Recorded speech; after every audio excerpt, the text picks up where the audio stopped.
दुश्मन को अपनी जान कहते हैं, हम अपनी जान के दुश्मन को अपनी जान कहते हैं। मोहब्बत की इसी मिट्टी को हिंदुस्तान कहते हैं, हिंदुस्तान कहते हैं। जो दुनिया में सुनाई दे उसे कहते हैं खामोशी, जो आंखों में दिखाई दे उसे तूफान कहते हैं।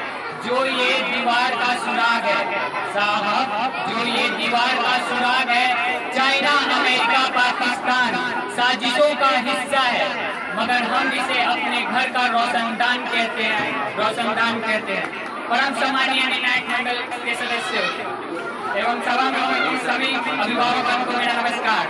मैं शुभम राज सिंह देश प्रेम और राष्ट्र निर्माण के उपलक्ष्य में अपने कुछ विचार आप सभी के साथ साझा करना चाहूँगा। आजादी, आजादी का असली कीमत वही समझ सकते हैं जिसने कभी गुलामी की हो। हम सौभाग्यशाली है कि हमने स्वतंत्र भारत में जन्म लिया।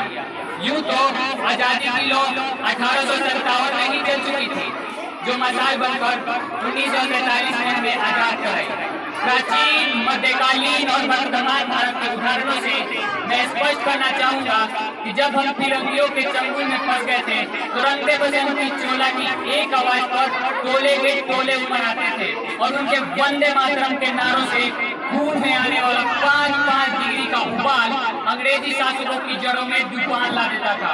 लोग लड़ जाते थे, मिट जाते थे, फांसी चढ़ जाते थे, तो वो भी अपनी देशभक्ति साबित कर रहे होते थे, क्योंकि ये उस दौर की देशभक्ति की कसौटी थी।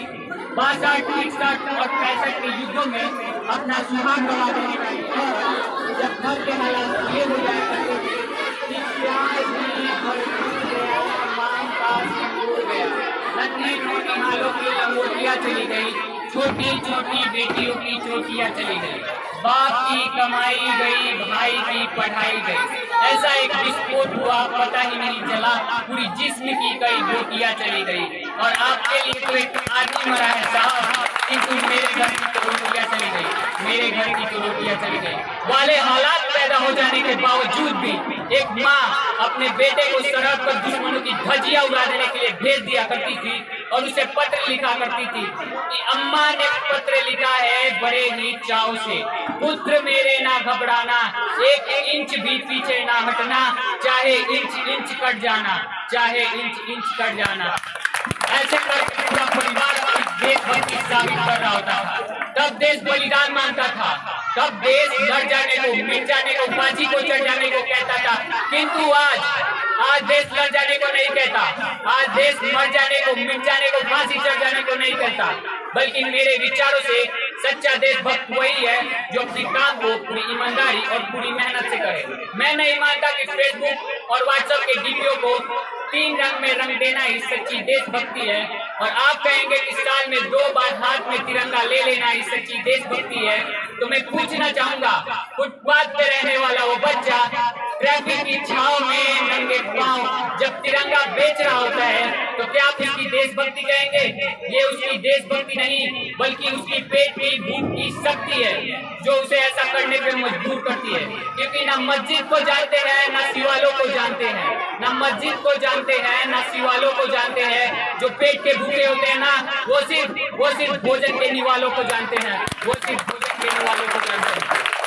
अपने परिवार, अपने समाज, अपने देश के लिए समर्पण का भार है सच्ची देशभक्ति, और हर देशद्रोही के जीवन में आने वाला तूफान है हमारी सच्ची देशभक्ति, ताकि हर देशद्रोही को ये लग सके कि अगर तू परिंदा है तो ये आसमान तेरा है, अगर तू दरिंदा है तो ये शमशान तेरा है।